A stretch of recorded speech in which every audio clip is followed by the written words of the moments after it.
caliper guys, sinis muna guys. Tinalawang kasi guys, pati yung pinapalagyan ko ng grasa guys.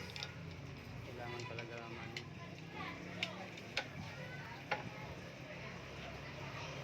Ito na lang, gamitan mo na ng plum. Ha? Tapos pataka mo na lang yung gilid niyan. Ito. Ganyan. Yung caliper, yung piston niya.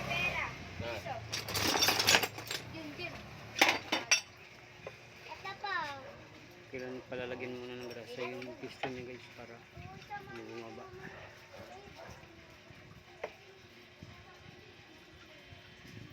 Stock kasi guys. Mas maganda talaga yung nagagamit-gamit araw-araw. Kaya may stock. Hindi mo kinain ng kalawang yung guys, yung bracket mo. Grabe guys.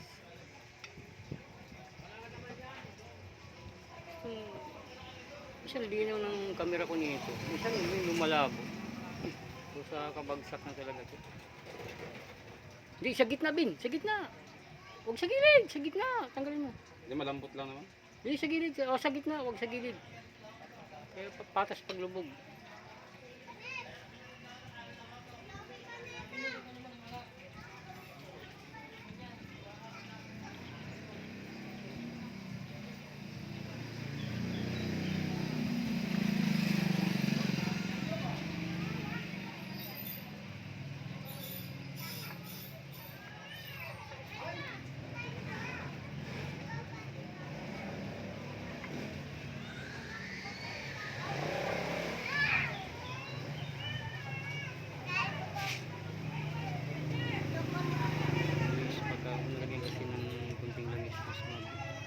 Din kasi yung mga baba taas.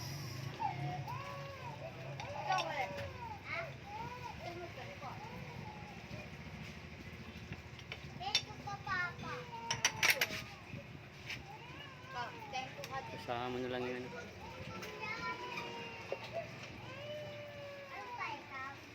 Pati yung ano nung sa guma, lagyan ng grasa.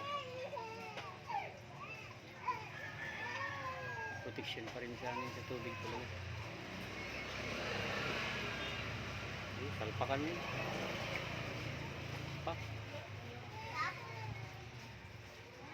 Yung dala-dala niya, ilang buwan bago din magawa. Naghahakutan niya ito ng ano eh. Grocery, bigas kasi. Hindi pwede niya sa boardsman, masisira kagad yung shock ng boardsman niya. Kaya ito yung pinagkakarga niya ng bigas.